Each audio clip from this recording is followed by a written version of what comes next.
the immediate practice. Involve personal. Take one. 私的に Ready? Okay, I'm ready.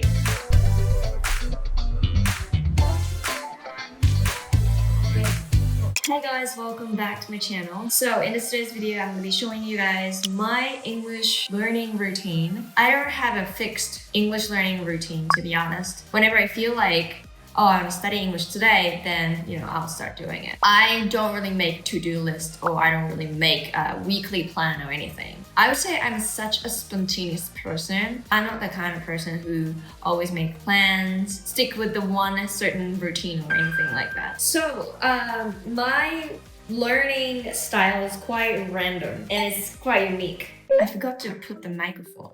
Sorry if my voice sounds echoey. I'm gonna put my microphone. Testing. Alright, I think it should be working. Right, at my level of English, I'm not really study anymore. Rather, I would prefer listening more and speaking more, but it doesn't have to be a conversation all the time. Having conversation is the best practice if you want to improve your speaking skill, but you need to find a person, you have to find a topic that you can be absorbed into, right? So what I'm doing right now is not like chatting with someone like a real human being, but rather I will use AI like ChatGPT, Claude Code, just to practice my mouth movement and also the tongue movement. That's what I'm doing. So let's jump right into it. So most of the time I try to immerse myself into the environment where I always listen, always speak, always think in English. So I try to make the environment where my brain always misunderstand that I'm in a different country where I don't use Japanese and use English instead. So my idea is like this.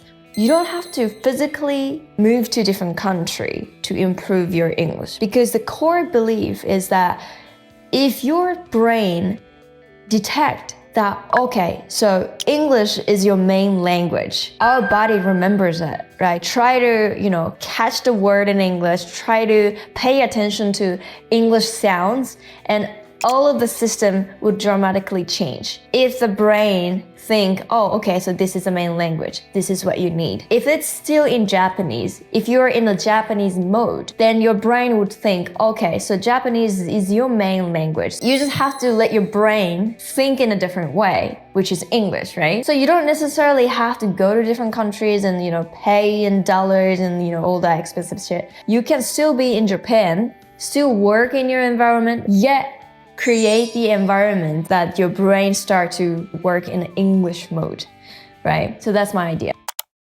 So practice number 1, use the time when you drive. I live in Tokyo and also Fukui. I live in both cities. When I'm in Fukui, because the transportation system is not as convenient as in Tokyo, I have my own car. When I drive, since I am alone inside a car, I try to, speak English all the time. So this is how I do it. Those values I learned from her are deeply rooted in the way I lead my own company today. ちょっと目的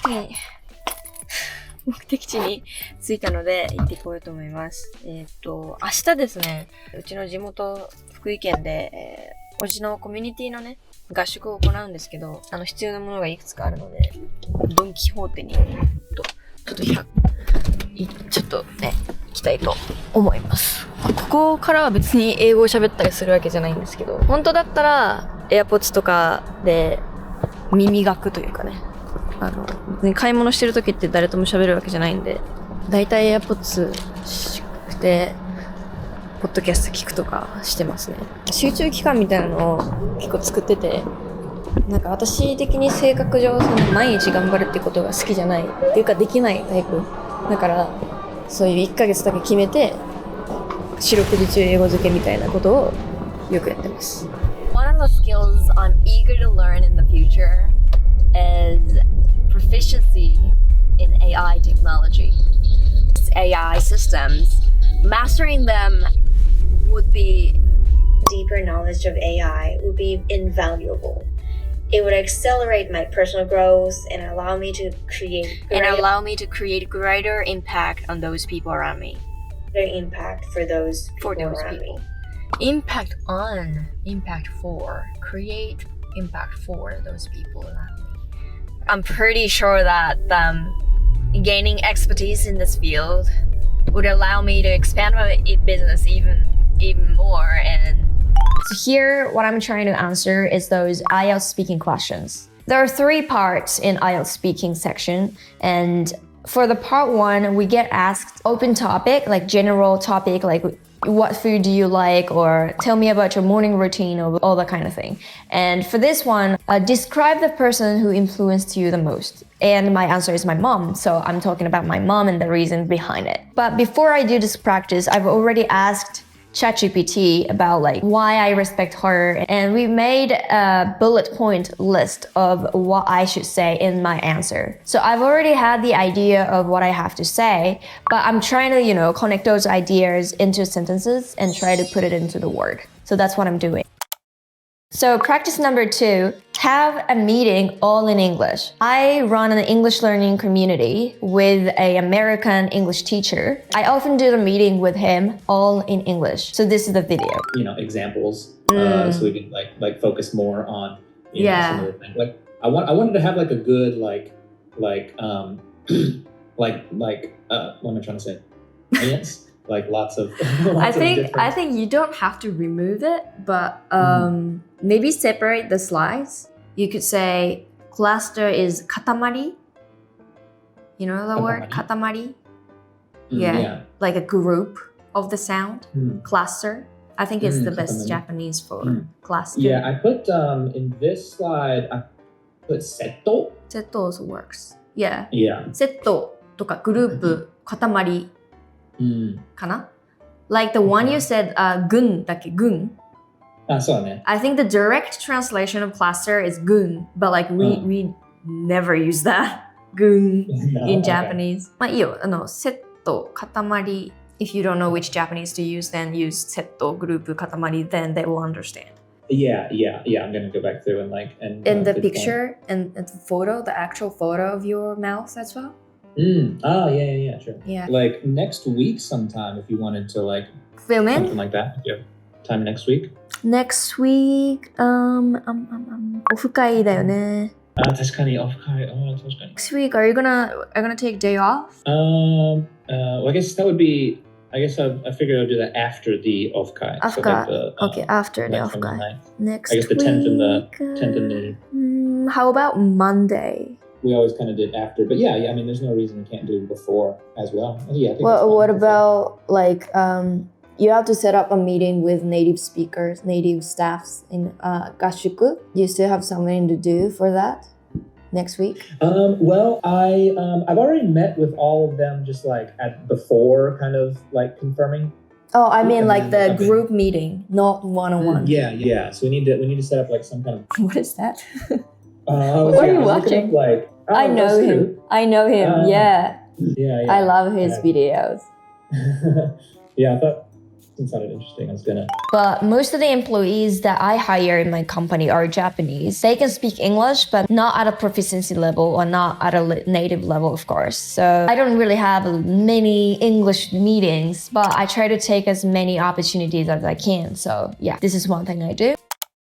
And practice number 3, record your voice. So maybe you could prepare a short passage, maybe using ChatGPT, and make the short passage and just read it out loud and record your voice. First thing you want to do is to fix your pronunciation. Is there any error that you pronounce in katakana hatsuon? In order to do this practice, at least you have to acquire an IPA, about like 44 different phonetic alphabets, and you need to have the basic skill of linking and reduction and all that. But yeah, once you're confident with your pronunciation, record your voice again, and by listening to your own voice, you repeat. You do the shadowing with your voice. The reason I do this with my voice is because I remember more with my recordings. And when I listen to it, I can remember, oh yeah, I used this phrase. I remember when I practiced this, I had some difficulty in pronouncing R sound, L sound, like all the past mistakes that I made. So I would prefer to do this with my voice. So this is something I do. So I make a lot of mistakes. Grammatical mistakes pretty much every time I speak English.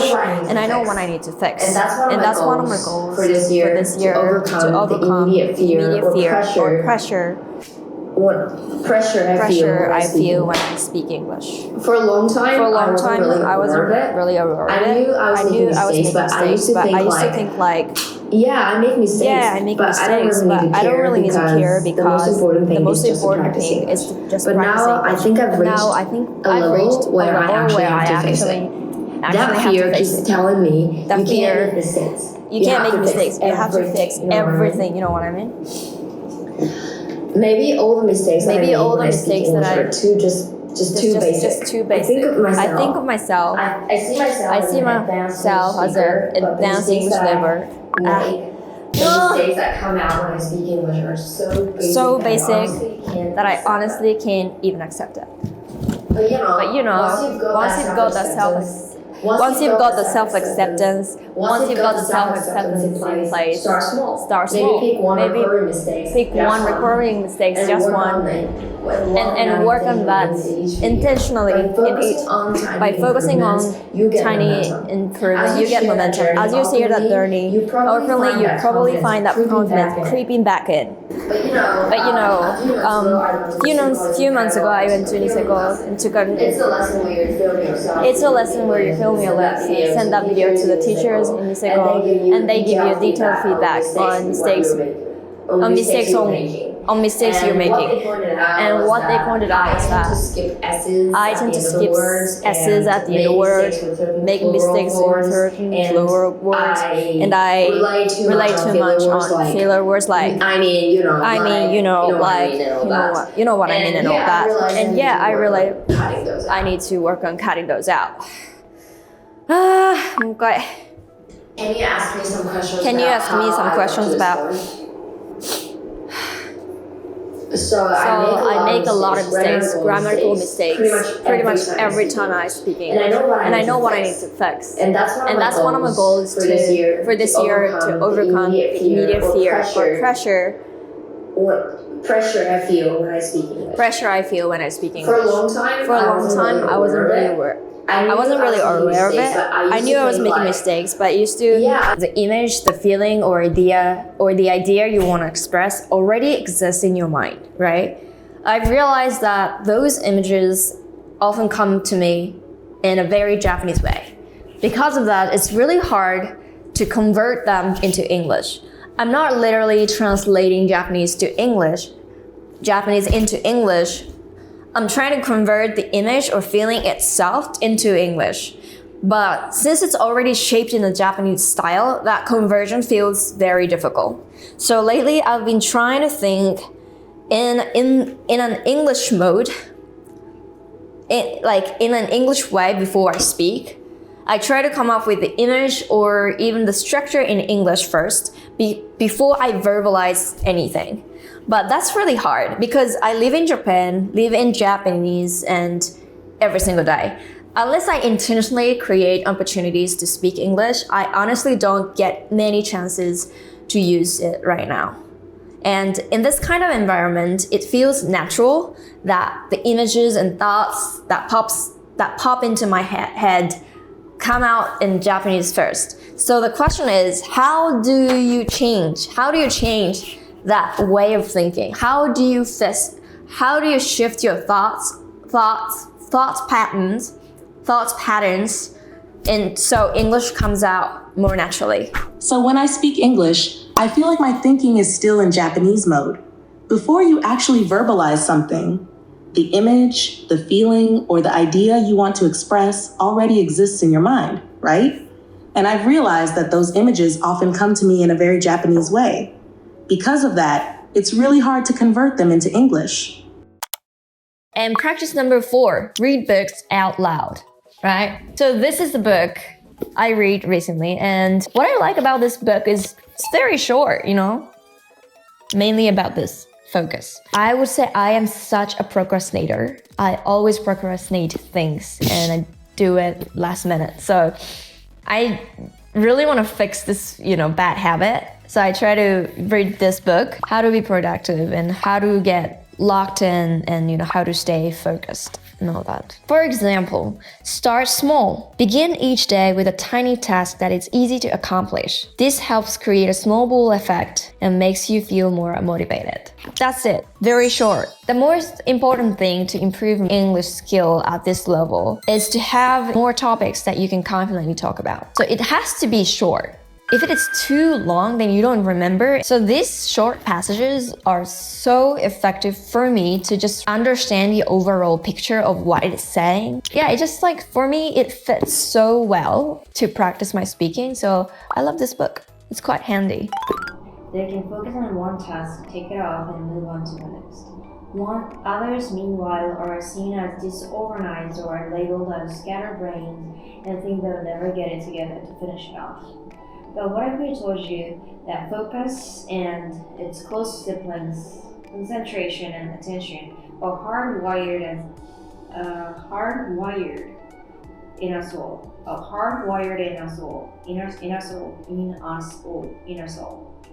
You just need to find the right techniques to make them work for you.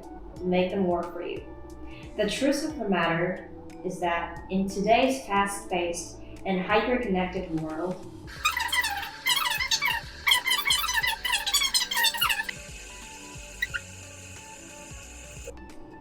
I shouldn't get carried away. Grounded. Okay, calm down. Don't get ahead of yourself. You just passed the first interview. Don't get ahead of yourself. I know it went well, but let's not get ahead of ourselves. Get ahead of ourselves. You just passed the first interview. Don't get ahead of yourself. なるほどね。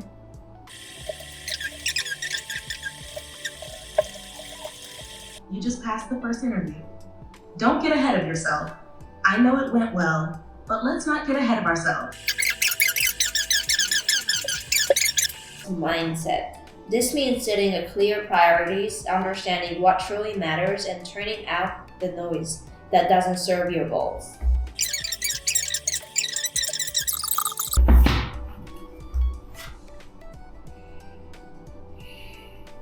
With quietening your mind. Maybe it's more to do with quietening. ちょっと切れるみたいな。 The crowd is quietening down. Quietening. ストップっていいか。Outrage is quietening. Tensions are quietening. Quietening. Maybe it's more to do with quietening your mind.